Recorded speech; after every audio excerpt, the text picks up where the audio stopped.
Unfortunately, I was never really a good hacker. I didn't make any money. I didn't really, end up hacking anything interesting. So I end up, selling my brain to the big corporation. If you're a bug bounty hunter, if you're a security researcher and you hack first and then negotiate your, 10% after, that's a hostage negotiation. That's not ethical. But the easiest way that any company is going to get hacked is a phishing email. What's the closest encounter you've had with a North Korean, if any?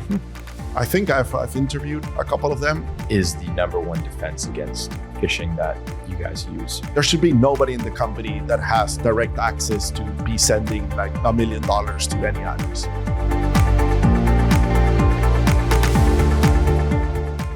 Everybody, please meet Chris von Hessert, the VP of Security at Polygon. He leads the security team at Polygon, and it's great to have him on today. He is coming in from a sister studio in Amsterdam, and thanks for joining us, Chris. Yeah, thank you, Jack, for having me. It's really nice to be here. Unfortunately, you're not here in person. You used to be here in Amsterdam, then you left us. But I'm quite sure that New York is also treating you very nice. Yeah, definitely miss Amsterdam, especially this time of year. It's awesome over there. Hoping to get over there soon. But well, let's get right into it. Would love to hear about your background. I think there's a lot of people who listen to this podcast who are security researchers and would love to know, how to get to a position like your position. So would love to hear kind of the full background in terms of what you were doing in the Web 2 side before this and how you got into Web 3. Yeah. So I guess, similar to a lot of people in the space, especially, the old guys like me that are doing security, we obviously didn't start with security. It was something that was interesting for us when we were kids. I started playing a lot with Trojans, trying to hack my friends, opening CD-ROMs, even sending phishing emails. This would be more than 15 years ago, to my class colleagues to try to get their Hotmail or their GeoCities login credentials and stuff like that. And unfortunately, I was never really a good hacker. No, I kind of tried a bit to become a really good hacker, but I was terrible at it. I didn't make any money. I didn't really, end up hacking anything interesting. So I ended up, selling my brain to the big corporations. So I started my career a little bit doing software development, going into IBM, which was a great school, very bureaucratic. It's exactly the type of company you don't want to work for if you're in crypto, for sure. I started my little bit of a career over there, mostly on the hardware side of things of security, like, selling and training people on IPSs, IDSs, and some of the Tivoli, now IBM security systems type of software, that was just starting to pick up. After IBM, and maybe I should have mentioned this. So I'm originally from Argentina. So I grew up in Buenos Aires, Argentina. That's where I studied software engineering and stuff like that. But after Argentina started to go, quite in the down path, I decided, hey, there's not much of a future for me over here, specifically in the IT or, software engineering, security side of things. So luckily for myself, I was able to find a job in Europe. I ended up moving almost 13 years ago to Europe and started working for a company called ServiceNow, which at that moment was relatively small. I guess in Web3 terms, it's a big company, but I was, one of the first 1,000 employees over there, at least by batch number. And I was the first hire in Europe, basically, or the second hire in Europe for the security organization. So I was doing everything you can imagine over there in terms of security. I was there for 10 years. So ServiceNow became a huge player in the software as a service, cloud space, ITSM, service management. I'm sure a lot of you guys have used ServiceNow when opening tickets for, some of your, telephone or, TV companies or stuff like that. And I did a bunch of jobs over there, a lot related to operations, a lot related to customer trust, customer security. So I was very customer facing in that role, but I had to deal with, from application security type of things, security incidents, security operations, you name it. I've done a lot of jobs over there. And I grew throughout that organization, becoming the director for Europe. And then finally, in my last couple of years, I ended up just managing the whole global security team, or at least part of the security team over there. After 10 years, basically, of being in ServiceNow and my first kid on the way, I was struggling. It was tough. I was, a manager with a ton of direct reports under me. I felt very much as a therapist to the people. I was very much not more hands-on, and I very missed the hands-on. Being a software developer, initially in my career, I was very hands-on, and I lost a lot of that hands-on. So I needed to make a change, and in one of those casualties, I was here in Amsterdam. I decided to go and check out Amsterdam. This was 3 years ago. Specifically the DeFi Security Summit. I think it was DSS in Amsterdam. Or one of them. Yeah. And I went to see Mudit's talk. Mudit Gupta, who is now the CISO and CTO of Polygon. I went to see his talk. And basically, I was very interesting talk, and I went to say hi to him. I actually had applied for the Polygon CISO role over there. For whatever reason, I didn't get it. But so I said, hey, Mudit, congratulations on your new role. I also applied. Nobody got back to me. But anyway, congratulations on that. And, a couple of conversations here and there. And basically he told me like, hey, what are you doing? I told him how depressed and bored I was at my job. And he's like, let's talk. Maybe there's something we can do together. And give it a couple of weeks after Amsterdam, I got a job offer from Mudit. And he's like, help me, let's build this security organization. So, 3 years ago, I joined the Polygon team, and I mostly are focused on application security. So that's really, the heart and where I spend most of my time over there. Everything that is related to products that we're shipping, software development lifecycle, pen testing, audits. So Web 2, Web 3 type of things over there. And even more recently, I think I have some people, calling me like Chief Multisig Officer right now, because the last couple of months, I've literally only been dealing with multisigs and just safeguarding our multisigs, making transactions, upgrading smart contracts. There's a lot of movement going on right now in Polygon, a lot of hard forks. I think a lot of people are seeing that also online. So I spend a lot of my time doing investigations, doing oversight over, on-chain activities and things like that. Awesome. Yeah, definitely want to get into some of the multi-sig stuff later on. But I guess, you said something really interesting about how you were so bored in your job, kind of as in the security side of ServiceNow. What do you think was, not pushing you there? Maybe it was just being there for 10 years. And then why did you think that Web3 was going to be, something different?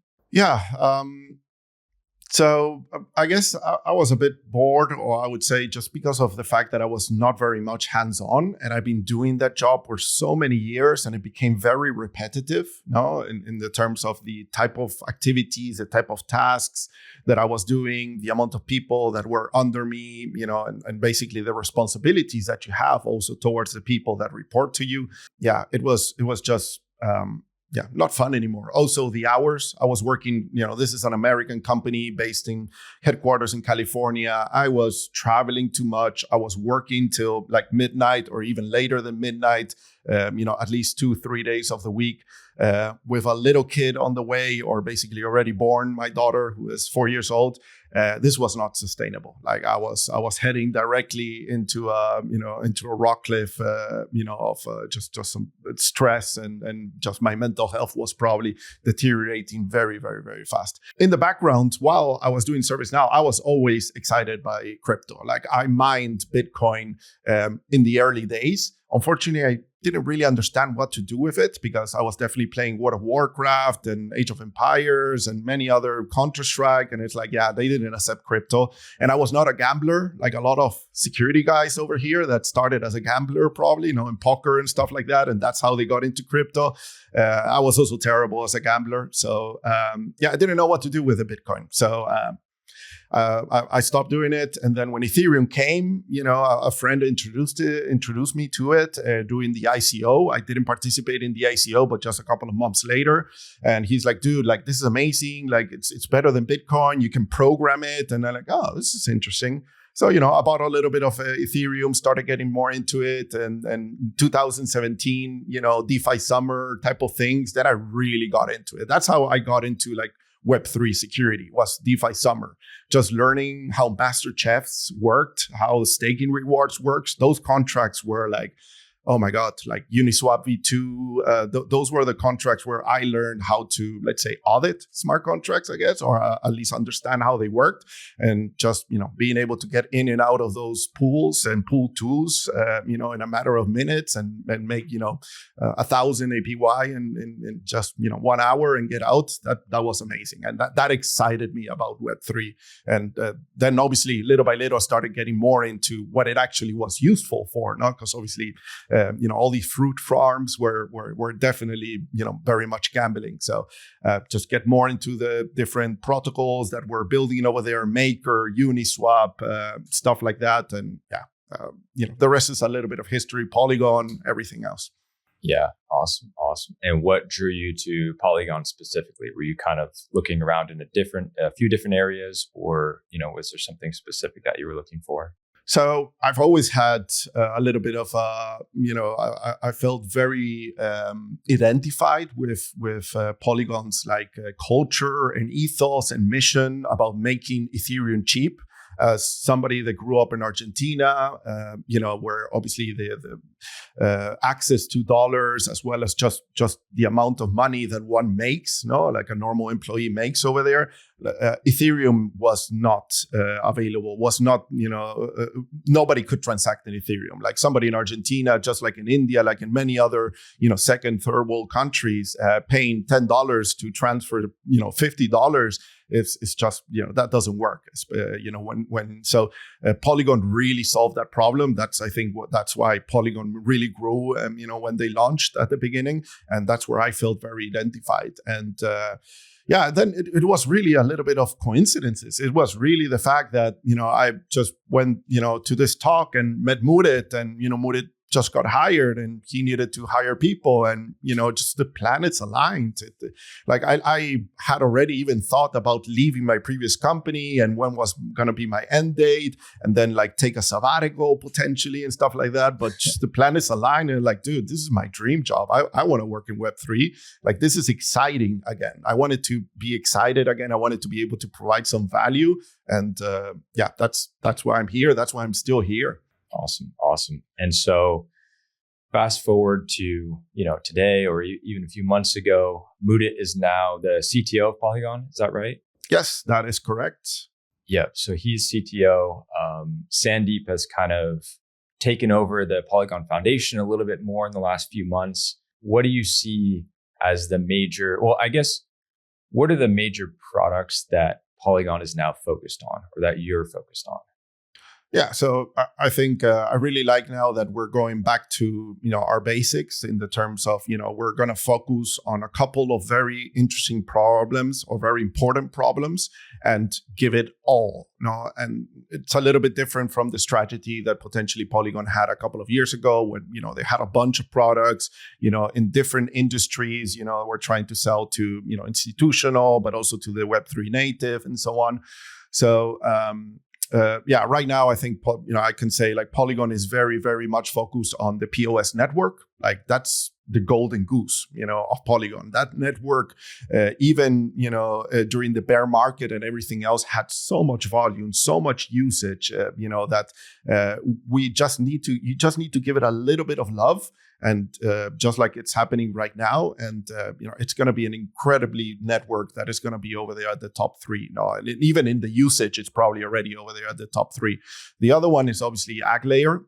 So AggLayer is the big problem that Polygon is trying to solve right now, which is has to do with the interoperability. It has to do with all this, roll-up centric roadmap that Ethereum has proposed.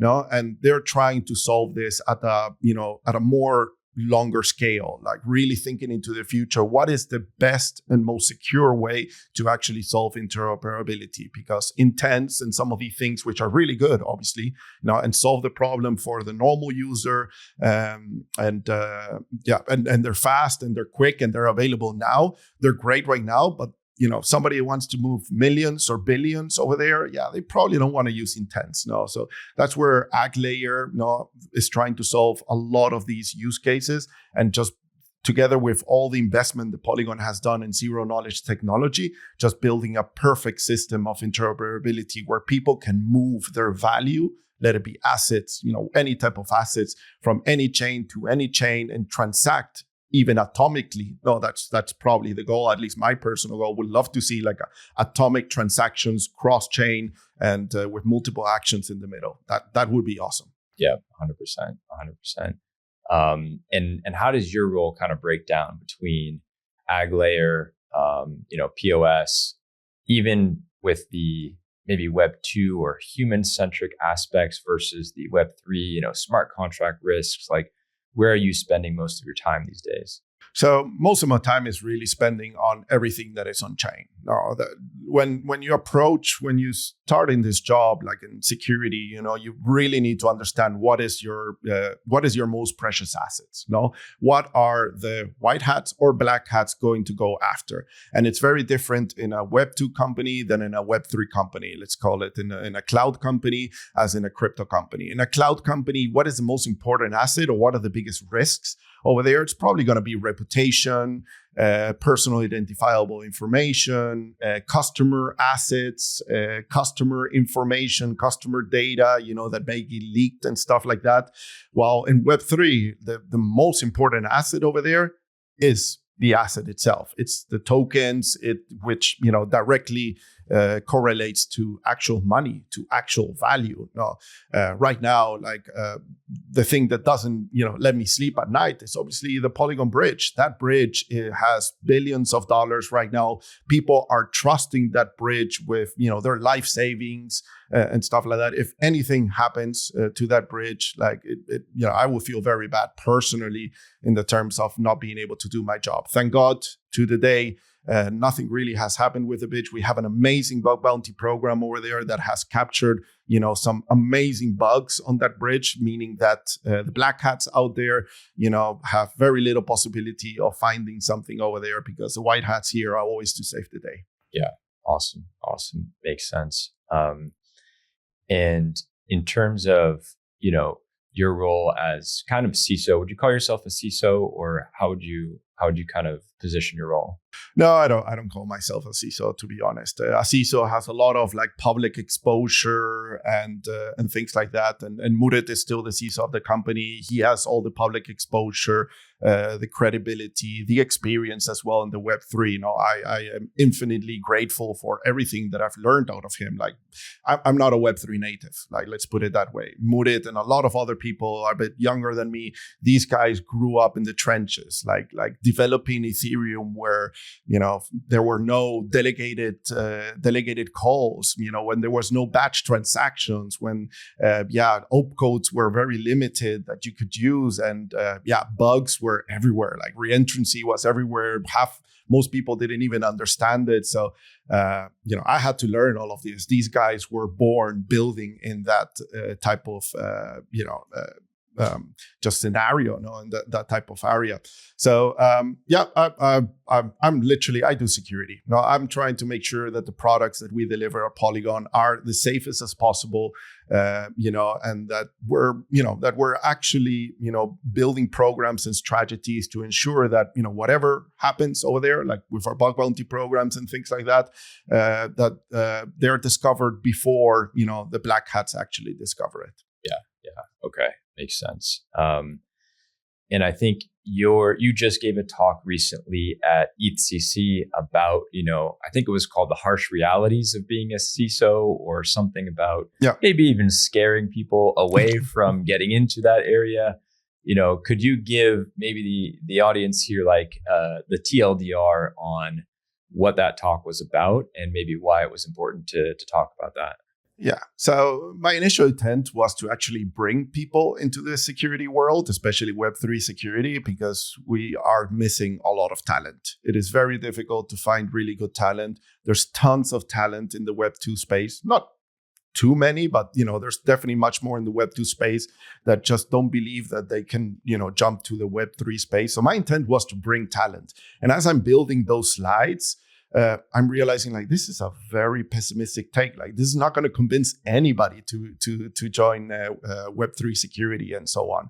But yeah, so the intent really is to talk about that the Web3 security space is much more than what people see on Twitter or in the news and things like that. Like a lot of crypto Twitter, at least my crypto Twitter, is about all these amazing white hacks and auditors that are making bank on the competitions, that are making thousands every day or every week, every month.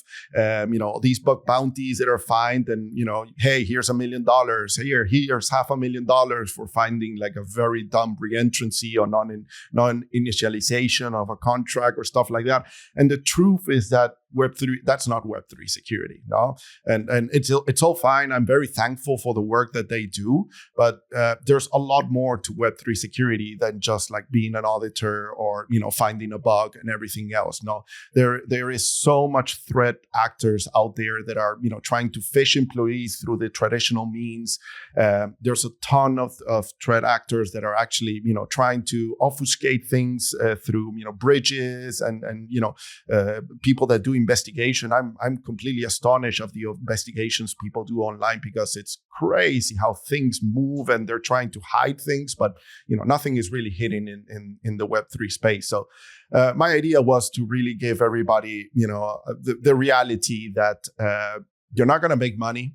Most likely, you're not going to become rich like most of the auditors. You're going to suffer a lot of pain in the terms of like long hours, stressful security incidents where you're like, okay, we're against the clock and we need to act right now because funds are being drained or people are losing money, whatever the point is. So with that, it's like, yeah, why would anybody want to join Web3 then? If I'm not going to really make a ton of money, I'm going to be stressed all the time. I'm going to have to be thinking about North Korea and governments trying to steal my money and things like that. But in the end, like, it reminds me about why did I want to do security in the first place? Well, obviously money, I wanted to be a black hat, but didn't work out. But the truth is that security, there's an ethos around security. It's about the ethical part of it. It's about trying to do the right thing. It's about protecting to a certain degree, those that don't know that, that are unaware, that don't have the expertise to be able to protect themselves, and to make sure that this space, the blockchain, Web3, that this technology actually is going to be useful for humanity. Because I truly believe that this is a huge change in how financial systems are working. And as somebody that has grown up in Argentina through a lot of, exchange control, no access to dollars and things like that, like, this is necessary, especially for third world, second world countries. We need this technology to be safe, easy, to transfer value and assets for everybody in the world. Got it.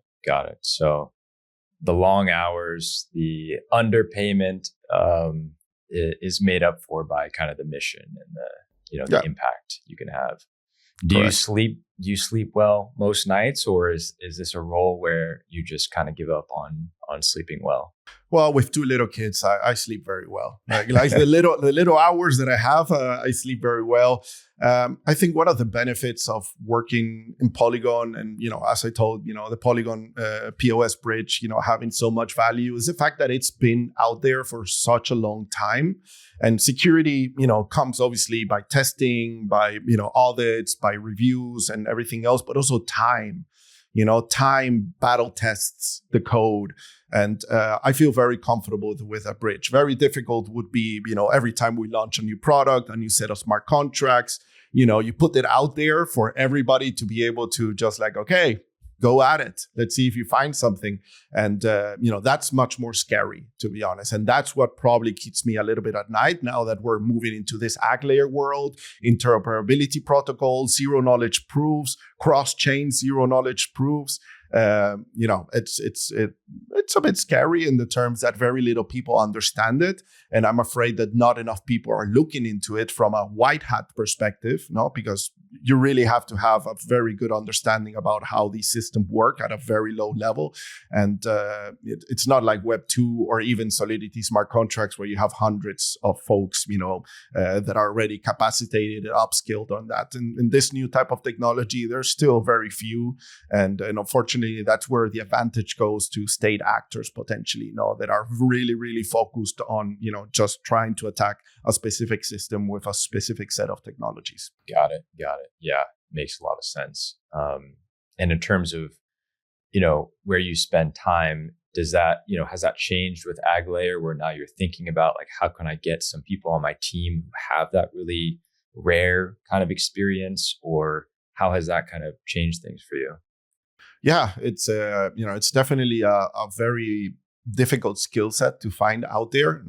I've had my struggles finding really, really, really good security professionals, let me call it, that have the expertise to be able to, they need to understand cryptography, but they, I don't need them to be a researcher, because a researcher in the end, is not hands-on, and I need people that are hands-on. So you need to be really good at cryptography. You need to be really, really, really good at Rust and C++ and this, these type of languages, which is not the same.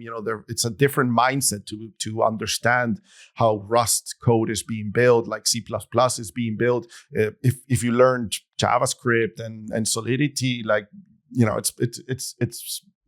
there's a very big gap between the two of them. So finding somebody that has, all those skills, and then also understanding blockchain, like understand Ethereum, understand EVM, understand Cosmos, understand Solana, understand interoperability between these chains, understand rollups. Like, what does a pessimistic rollup mean, or, optimistic rollup mean? I'm sorry. How does that work? How does, where's the money? How does, finding somebody that has all those skills is very difficult, and those that have it obviously are very happily and very well employed where they are, or they're independent researchers. No, they're amazing independent researchers with that skills, and they're paid very, very well for their research, for their reviews, for their audits. No, I think a lot of them work with you, Jack, actually. Yeah, very true. It's difficult to get a lot of those guys into a full-time employee position. They just have so many opportunities. But I guess going back to kind of the talk about the harsh realities of being a CISO or being someone in your position, what do you think for the people who are coming up in the space, who maybe look at you and say, hey, I want to be in that role, in the future?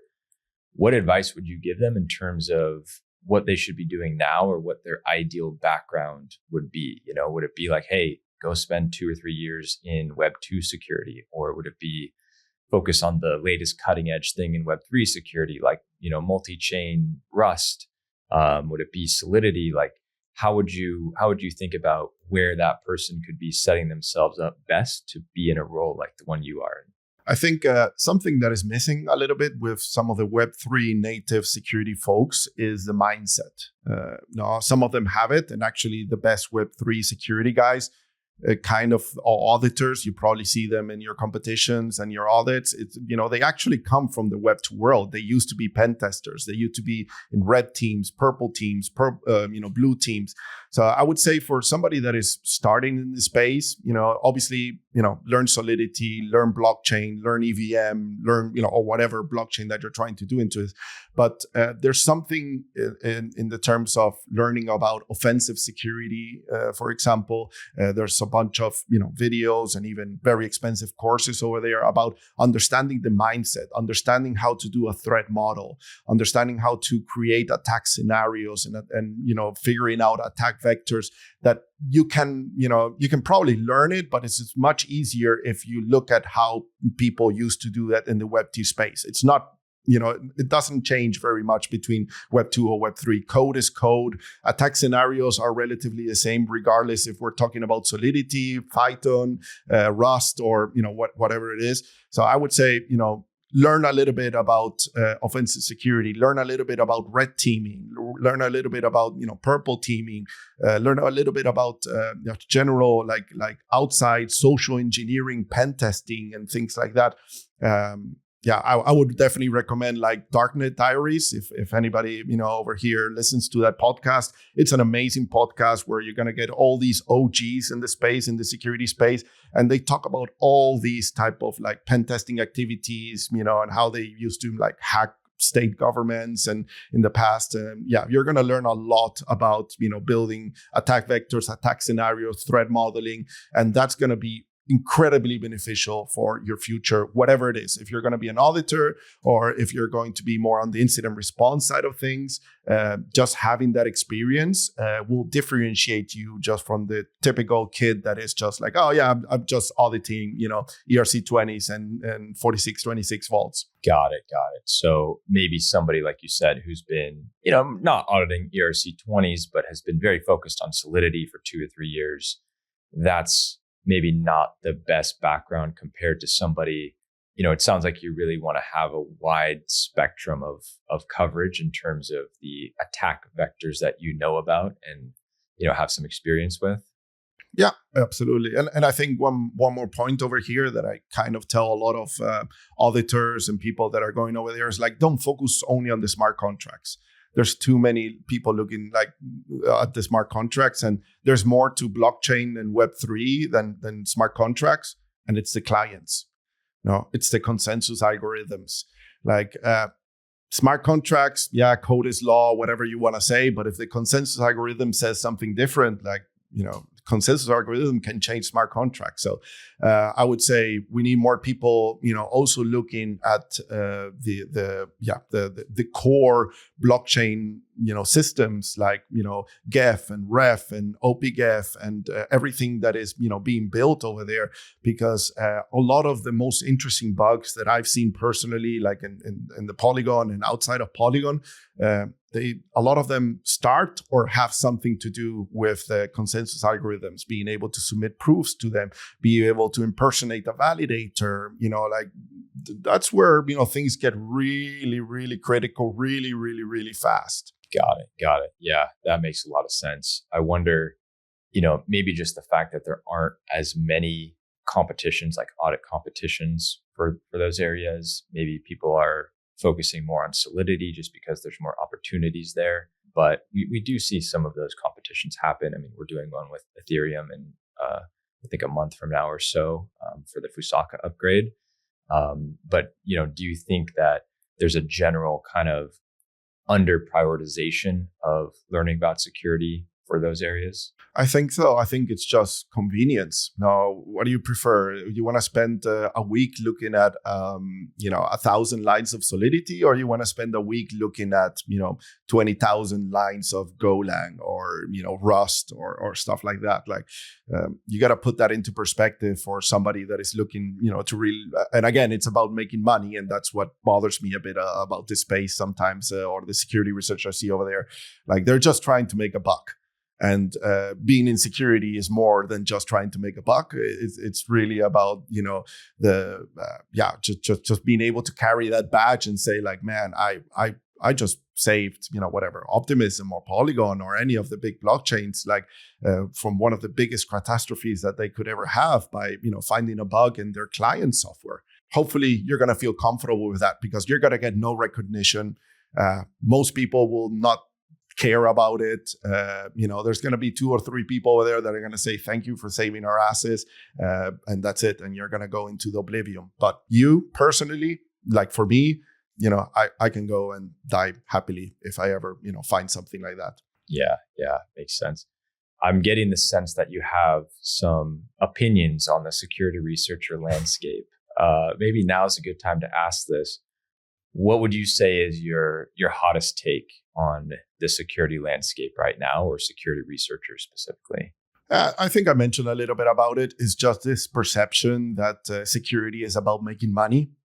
that everybody has right now. And again, that's the wrong way to getting into security, and for me personally, to getting into blockchain, because blockchain, Web3, it's not about making money. It's about changing the way that we're thinking about financial systems, that we're thinking about globalization, that we're thinking about transferring of assets and ownership and things like that. It's not about let's try to make rich. And I think we're really transitioning into that, like just how governments, regulations have shifted their mind over crypto and blockchains shows that, hey, people are realizing that crypto is more than making a buck. But I still feel that in the security world, and you can see it by probably the amount, hundreds, if not thousands of folks that participate in competitions and audits and stuff like that. I struggle to hire an incident responder or like somebody that works in security operations, or that, is going to help me, safeguard the endpoints of everybody that works at Polygon, because I need somebody, that has some IT security type of world. And it's like, yeah, it's a little bit sad, because that's really, what is security. Because in the end, yeah, smart contracts, this and that, but the easiest way that any company is going to get hacked is a phishing email. And if you don't have a security person that is actually taking care and has a proper security strategy, a mature program that looks at the endpoints, the computers of the employees, phishing emails, training them to make sure that they're not, clicking on the wrong emails, downloading stuff, doing interviews with North Korean employees and stuff like that, then none of this matters. So please, try to learn more about, security than just auditing smart contracts and trying to, hack the protocol for as much as they can. As well, many other, I have some other takes, like, for example, the fact that a lot of, I would say, security researchers, white hats, black hats, how are you going to say it? They hack you and then they hold you hostage, and then they say, well, I'll keep 10% and I'll give you back. Like, sorry, that's ransomware. That's not okay. And like we're making it feel like it's okay for anybody to come and hack me. And I'll just keep 10 of it and I'll give you 90% back. Like, thank you. Do I have to say thank you? Like, for that? Like, the right thing here is like, guys, I found the thing. Here is here is the POC, here is the simulation and stuff like that. Do you have a bug bounty program? No, I would love to be compensated with that. And I think every protocol, if you discover some way of stealing $10 million, they're going to give you a lot of money for that too. Ethics, I would say. Ethics are a little bit more scarce than they should be in the space, potentially. Yes. Yeah. So if you're a bug bounty hunter, if you're a security researcher and you hack first and then negotiate your 10% after, that's that's a hostage negotiation. That's not ethical. Yeah, that's not ethical. And that's, at least, being an old guy as myself, that's not what I joined security. No, like, I think even when you do some of the old security courses like CISSP and some of these old certification stuff like that, you have to sign like a code of conduct and ethics type of policy, that is obviously, it's just like something nice to do, but it felt something for me when I had to sign that code of conduct. Like, I'm not going to use my powers for, or my knowledge for malicious activities. I'm always going to try to protect the innocent, and things like that.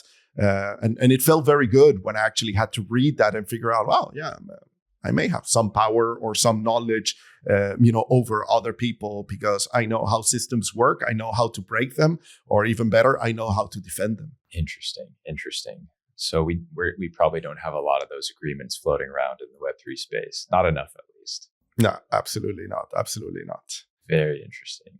But we'll get there.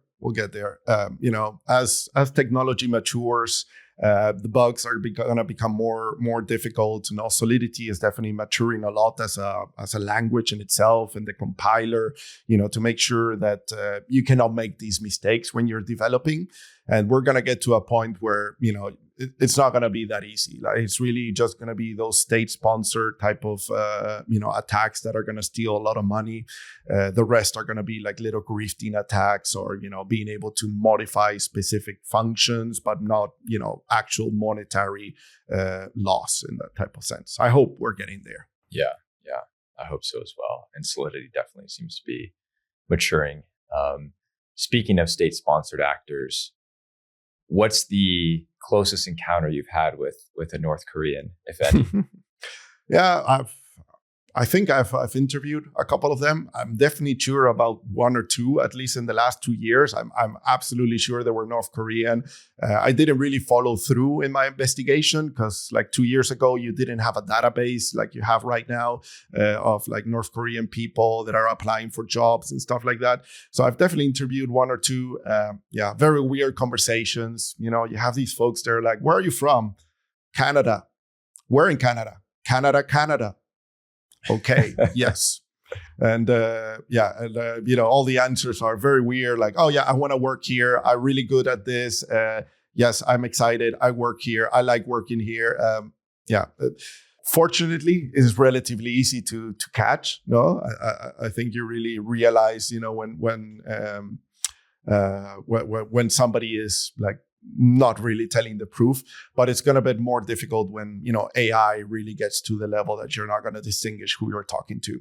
Apart from interviewing North Korean people, I think we've had a couple of close calls in terms of potential insiders. Not really in Polygon, but like in other companies where I worked with and where I advised and things like that, where they were not certain. You never know. These IT workers, you hire somebody by Fiverr. I know a lot of friends that have hired people by like Fiverr or systems like that. And, I've supported them. I advised them, and sometimes I interacted with them. And those conversations were very weird. But you also have to understand, again, this is me trying to be good. You also have to put yourself in the other position. Like, there's a lot of people, especially in North Korea, that they're trying to do a job. They're not trying to hack you. They're not trying to insert anything into your supply chain. They're actually trying to get a job, do the job, get paid. And unfortunately, the salary that they get paid has to go back to the government. But in the end, they're not really trying to be malicious. They're just trying to,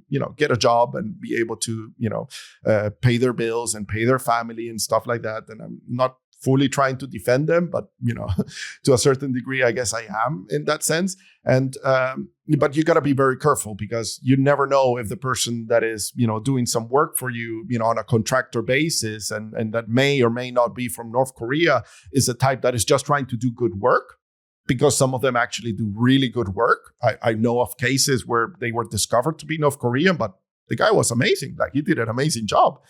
Or is it the guy that is actually trying to insert some malicious library into your supply chain, into your CI/CD, into your GitHub repositories, to leave dormant over there for months or years and then being able to be exploited? It's very difficult, and it's becoming incredibly more difficult now with AI, and all these new technologies that are obfuscating, where you're coming from, who you are, those type of things. Got it. Yeah, it's getting more sophisticated by the day. I didn't expect that there would be some North Koreans that might actually be, honest, hardworking employees, but that's very interesting. Yes. Speaking of kind of North Korea, obviously we had the Bybit hack not too long ago. You gave a talk. You've been very busy with talks. You gave another talk at ETHDAM about multisig security. And just to set the scene for people, what is the role of multisigs in Web3? Why are they so important? I think you said early on in that talk, like you stay up at night thinking about multisigs, or you think about multisigs every day, essentially. So why are multisigs so important? Well, for good or for bad, multisigs nowadays are still the backbone of technology. It's the backbone of this trusted, decentralized technology that we actually want to build. The trustness and decentralization actually still is a multisig in the end. No, it's a good piece of technology. Perfect decentralization and trustlessness doesn't really exist. There is always a layer of trust that you need to, encumber over there. And right now, when we're talking about rollups and many other systems, multisig are still the backbone of it, are the fail-safe. in that type of sense. So, it was funny because I was going to do this talk, and like 2 nights before, I actually was watching this latest movie about the Pope and the Pope Conclave, I think the name of the movie is, with my wife. And I started realizing like, oh, wow, this whole process that the popes have to go is very similar to like how we do multisigs. Like everybody goes into a room and, gets together and starts making votes and makes rounds of votes. It's similar to us going into a Google Meet, a war room, and just everybody with a ledger connecting, making signatures, approving. And so I found a lot of similarities over there. And obviously, if you go back in time, like this, threshold type of system where, you actually have to gain certain, signatures exists everywhere. The internet backbone is based on a multisig. Now, in a very, very old job that I used to have, I used to be one of the carriers or owners of, one of the keys for a SSL certificate, that basically controls. So they give that job to the juniors because nobody that is senior wants to have, be carrying like a little, USB drive on their neck every day. So, it's very interesting. And I unfortunately never was part of an actual ceremony of these, like in the past, in these ceremonies, they would fly each and every one of the signers, to a secret location. Everybody gets new MacBooks, and then you go and, all the new MacBooks, everybody in a room, and, connect your USB drive with your certificate, and then, sing a little song, and magic. The internet has a new, SSL certificate, or, extended and stuff like that. And now we do it via Google Meet. That's incredible. Like we upgraded the Polygon network, and, we take a lot of measures for that. We all go into a war room from our homes in our underwear, and start connecting our ledgers and start signing transactions and reviewing them, through Google Meet or even more secure places, just like, signal groups in order to do verification and stuff like that.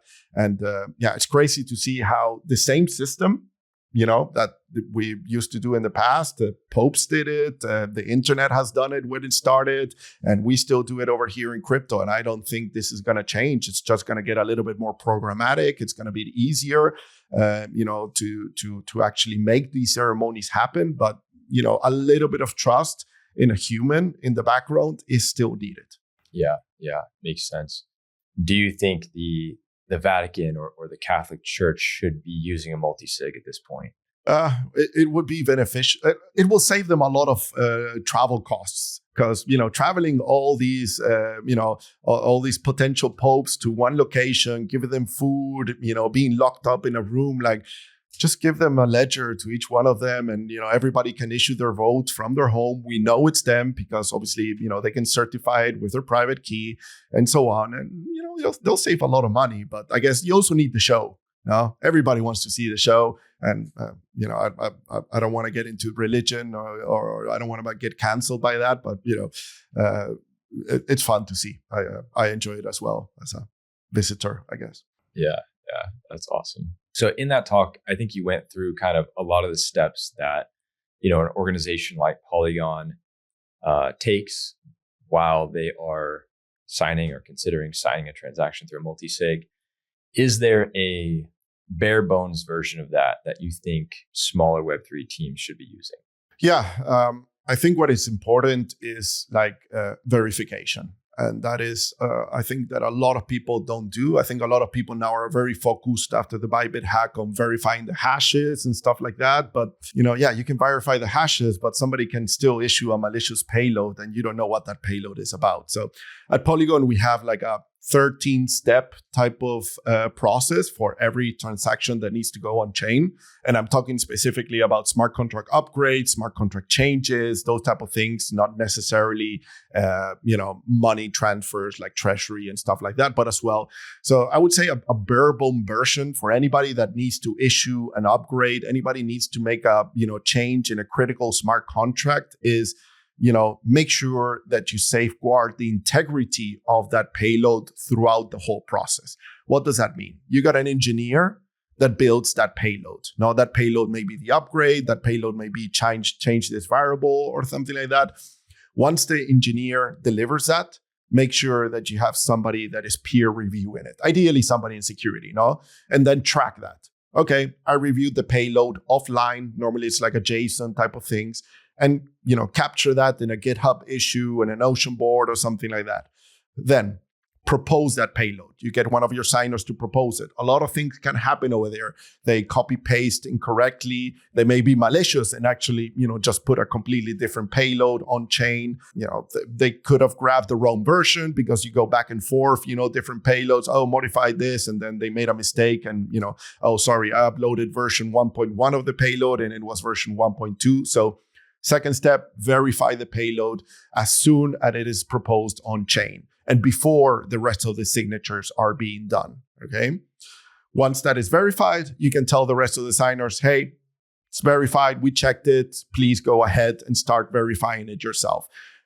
Let's be honest, not everybody that is signing will verify. Not everybody that is signing has a skill set to actually verify those payloads. But you should have people in your multisig, in your council that has the ability to actually verify and corroborate, those payloads. So hopefully they're also going to be verifying that they produce all the signatures. And ideally, before you execute, so all the signatures are in, before you execute, you want to check again. Just in case, you never know what can happen throughout the middle. The blockchain state changes, obviously constantly, and things can happen. It can be that the payload that you proposed, 2 days ago, and it took 2 days to gather all the signatures, may not be valid anymore. Something may have changed, with some of the integrations that you're working. So verify the payload before you execute it, and then execute it. And of course, after you execute it, you want to make sure that you verify it again. Did the smart contract bytecode actually change? Does it match what what the developer actually developed? Are the systems still working? Are all the integrations? Do you see transactions going on? Do you see the events going on? Do you see are there any reverts that you're not expecting? Like continue monitoring for a couple of minutes, a couple of hours, obviously, continuously throughout, all the life cycle of it, but at least very detailed after it's being payload. So it's really about verifying the payload in every step and communication. Make sure you're communicating with those signers. Establish good communication routes. Let it be a Telegram channel, let it be a Signal channel, even better. Have a Notion page where you're all collaborating, a Google Docs. Have different ways where you are communicating with that. Don't do signatures like completely asynchronous and just like, okay, yeah, seems somebody signed, so I'm gonna sign as well. No, if it's critical, start a raw room. Everybody on camera. Everybody on camera. And start doing the signature ceremony. Got it. Yeah, I like that. Everybody on camera. That's really interesting. You also went through a few of the different hacks related to multisigs, if you want to call them hacks. Obviously, Bybit, 1.4 billion. I think that's the biggest one ever related to multisigs. How sophisticated was that attack? Well, the fun part of this is, as I mentioned before, is the attack really wasn't a Web3 attack. At least not how it started. It was more of a Web 2 attack. They compromised, an employee that had access to the front end, and based on that, then a set of different activities happened that obviously doesn't have to do only with the Web 2 side. Has to do also with the Web 3 side. The fact that there was no verification and things like that, but. What is important to take out of that is that it all starts with something very simple, like a phishing email. Like it is that simple to hack somebody. It is very easy to fall for a phishing email. Like I don't blame anybody that falls for a phishing email in Polygon. We're not that type of company. We're not that type of security team. We do a lot of simulations and things like that, so that people actually learn how to detect if a phishing email comes in. But really, it comes through something very simple as a phishing email. And therefore, you need to take some safeguards, and ensuring that if you're going to be a signatory in one of these multisigs, that you understand the responsibilities, and that you're educated and upskilled, to not fall as much as possible for these. And then if you do fall, take your time, calm, don't sign in a rush. Don't issue things in a rush. Like, verify somewhere else. Yes, verify with your other signatures via Signal, via Telegram, via WhatsApp, via whatever it is. Like, hey, I just signed this. I saw this proposal coming in. Is this right? Should we be signing it? Should we not be signing it? Nobody's gonna die if if the multisig transaction gets delayed for a couple of hours or a couple of days, or like, the incentives on Merkle in the Uniswap pool didn't get on time and we lost a week of incentives. It's better than losing all the money in the pool. So that's why I say, like, Web3 is amazing, but in the end, all the hacks start through some type of Web2 type of vector. Yeah.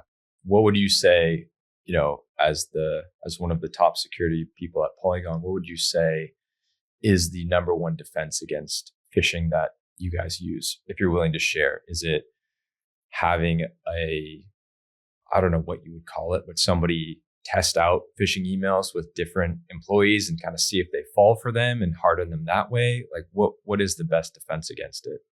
Well, the best defense is what is called defense in depth, or like the layers. Like, assume that everybody's compromised. Assume that somebody's going to fall for a phishing email, and make sure that, even if somebody falls for a phishing email, even if somebody gets their private key, their ledger, their seed phrase is compromised, or, whatever, their session key compromised or stuff like that, that they can still not do any harm. Like, going back to like threat model it. Figure it out. Like, what happens if this signer gets compromised? What happens if 2 of my signers get compromised? What happens if 3 of my signers get compromised? What is the worst thing that can happen? So the important part is, make sure that you don't have basically a little bottleneck over there, or like one single person that has too much power and that can change stuff anywhere. Apart from that, education. Like, unfortunately, it is about education. The world is going to get even more crazy with AI and everything else, and we need to educate everybody, especially those that are less skilled, especially those like my mom and my dad and grandpas that really don't understand it, and are going to fall very easily for these fake phone calls, for these fake video calls, pretending to be your son, pretending to be your business partner, if you're an employee, pretending to be the CEO of the company and stuff like that. Like, there should be nobody in the company that has direct access to be sending like $1 million to any address. Yeah.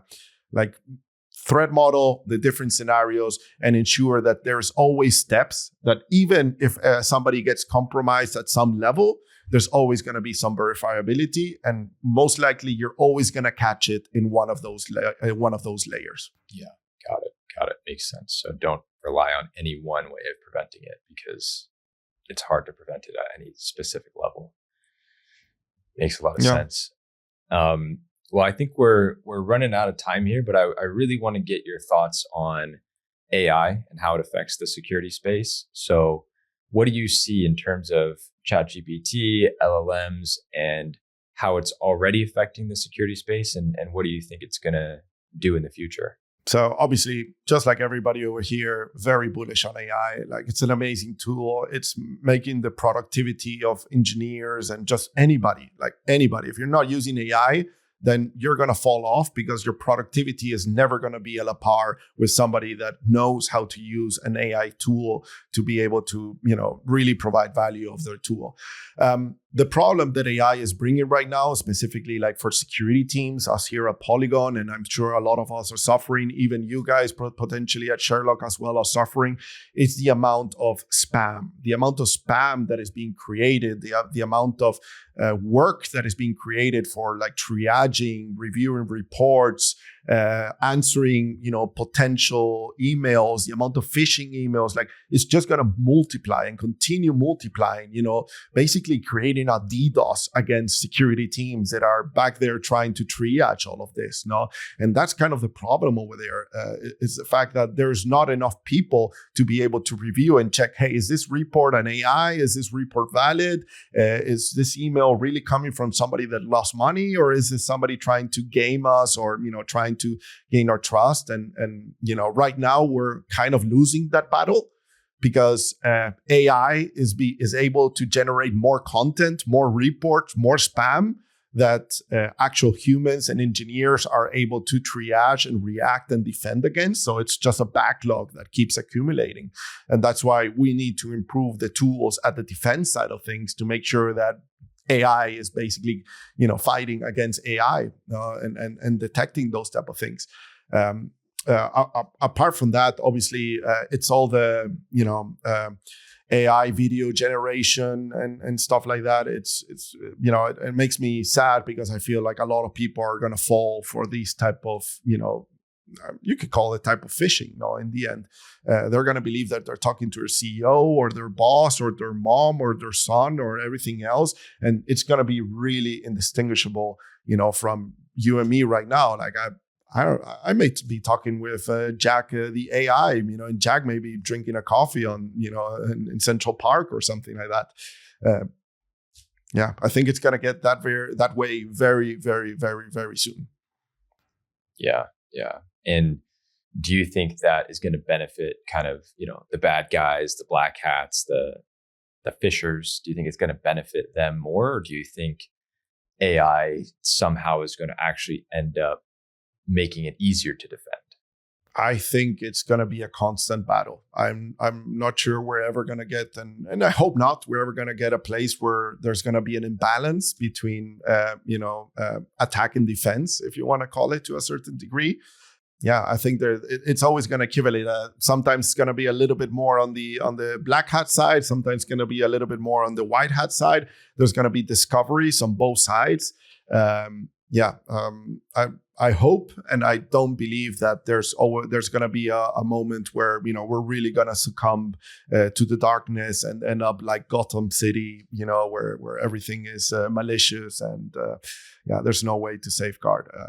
For everything that we see out there, very quickly we're going to be able to create some type of defense for it. And obviously, unfortunately, for defense systems to be created, sometimes some people or some systems need to fall.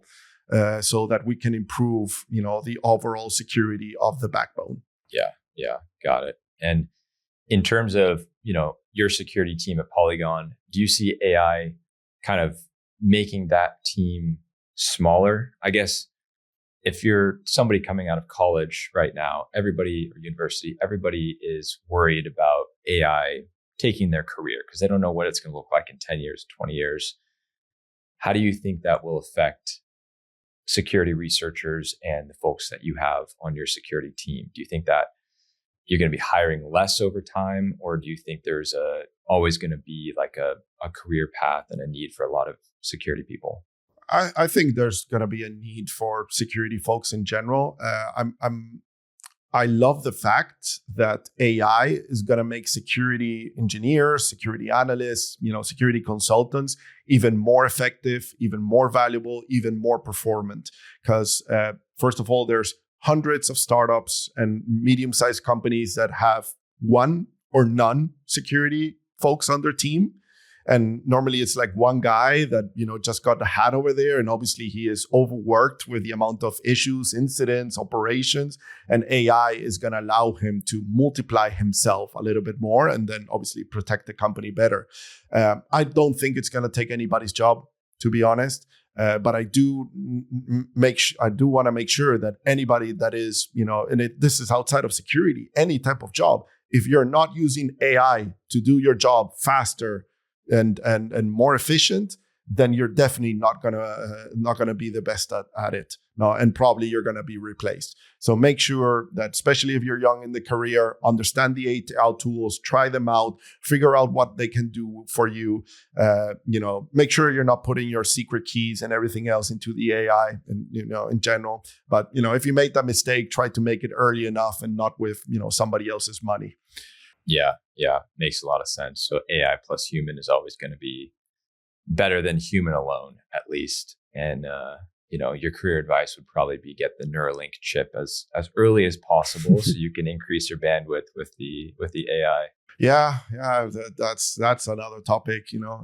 I think a lot about that, especially after watching Severance. I guess a lot of people have seen the TV show Severance, where they basically sever your brain into two, and I'm not sure that we can keep the AI out of our brain. So I would be very, very, very cautious about putting one of those inside of my brain until it completely takes it over. Yeah, you definitely want to do some threat modeling or look into the code a little bit before you implant that into your brain. Okay, well, yeah, I think we're running up on time here. So the last question I want to ask you is just about security in crypto in general. Even since the early days of crypto, there's always been a question of, can the security actually work? Whether it's 51% attacks for Bitcoin or smart contract bugs on the Ethereum smart contract side. Would you say you're fundamentally bullish or bearish in the long term on us figuring out the security side of things in crypto, and why?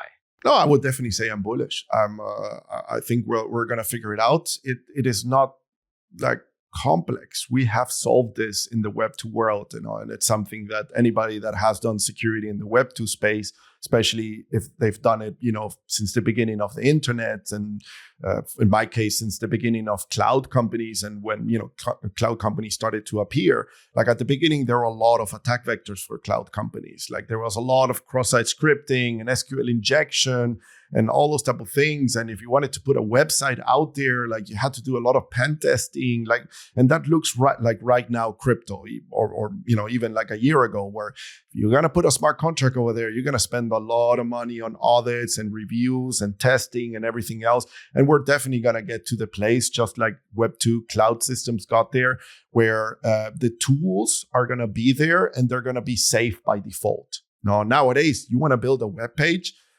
You just go to like Webflow or Framer or any of the tools, Vercel, and you just build a tool. You don't really worry too much about like cross-site scripting, or if your code is gonna have like SQL injection. Like people don't really think anymore about these type of things. And there's gonna be a moment in time, and I think it's starting to get there, where at least from a smart contracts perspective, we're gonna stop thinking about like, oh, does my code have a reentrancy attack, or does my code have like decimal issues going on, a precision problem, or something like that.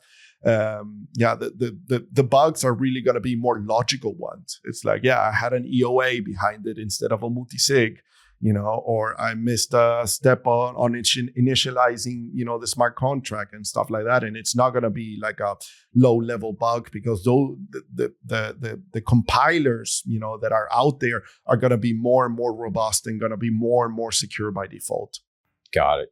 So the tools, the automation of security is going to come just like it came for cloud security in Web2, essentially. Correct. Yeah. Yeah. We're going to get there very, very fast, especially with AI. It's just going to help us, achieve that goal even faster. And the space is going to change so much in the next 10 years, just like it did. Like we may not be even using Solidity, or maybe we would. Like we have no idea. Like languages, technologies change very fast.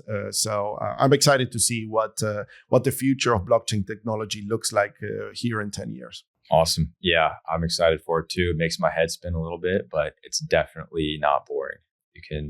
You can bet on that. So at least, if we replace those old IBM machines and COBOL type of instructions that they have over there, I think we already did a very good job over here. Like, I cannot believe that, the backbone of the financial world still runs some, very, very old IBM machines and, programming languages that, you only hear in history books.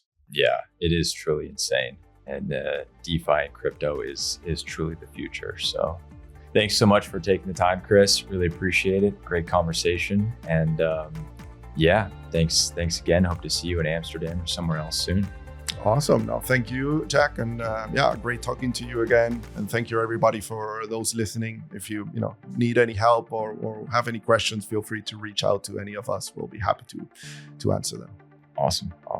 All right. Thanks a lot. See you later. Bye.